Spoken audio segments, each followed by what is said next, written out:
Hello, everyone. I'd like to welcome you to our Week 6 article critique on Crucibles of Leadership. This article was written by Warren G. Bennis and Robert J. Thomas. Mr. Craig Crawley and myself of Team Birmingham are presenting this critique for Management 537.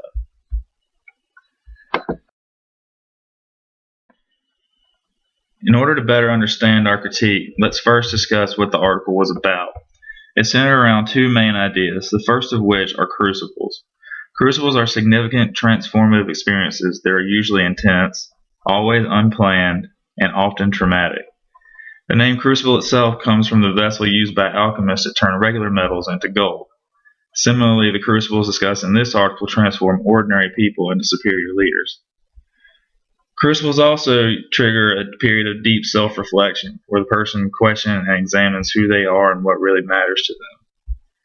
And finally, crucibles are kind of a rite of passage for great leaders in that every one of them has a crucible story and usually openly shares it and how it changed them as a leader. The second main idea this article presents is the four essentials of leadership. They include the ability to engage others, a distinctive and compelling voice, integrity, and most importantly, the ability to grasp reason from chaos and overcome obstacles or adaptive capacity.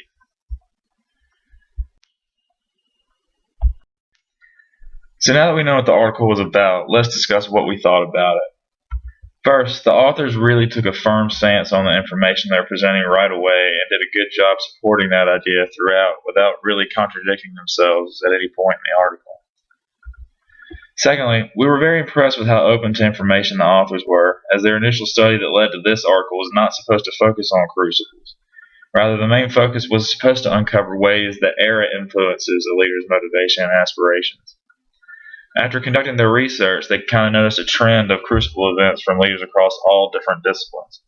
Had the authors not been able to see the information they gathered for what it was, or if they had just a narrow focus looking for the information that they wanted, this whole subject would have gone unnoticed. One of the other real strengths of this article was the number and quality of examples that were given. Not only were they really interesting stories, but they also showed how these severe events become turning points for great leaders. The examples really displayed many different types of crucibles and did a fantastic job demonstrating how they correlate to a leader's development and how they change them in terms of the four leadership essentials. Because of all these examples, the article really became easy to follow and was not only interesting but made a lot of real logical sense, and for that it was very impactful.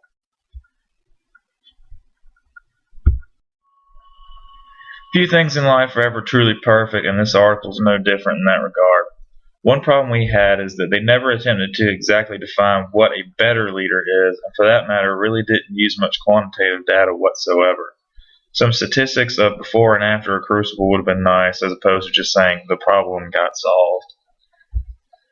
The order of the article also needs to be re-examined, in our opinion. It would have been much more beneficial to discuss the four essentials of leadership prior to giving the full details on all the crucibles. Then tying the essential and the crucible together as they discuss them in turn, rather than cramming in the discussion of essentials and a small ending paragraph, would have been a lot more beneficial for the readers.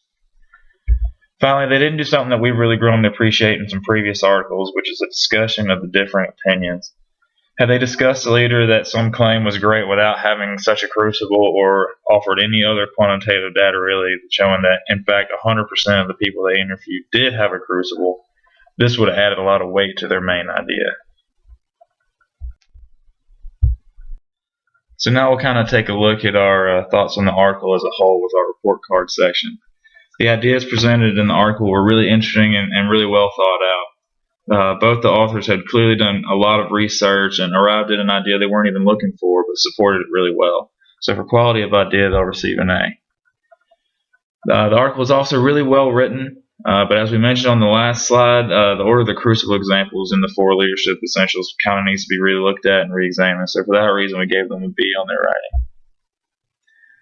In terms of examples, the examples in the article were really very good, and they added a lot to their discussion on the impact of crucibles, and you gain a lot better understanding of how the events transform the person going through them as you read each one.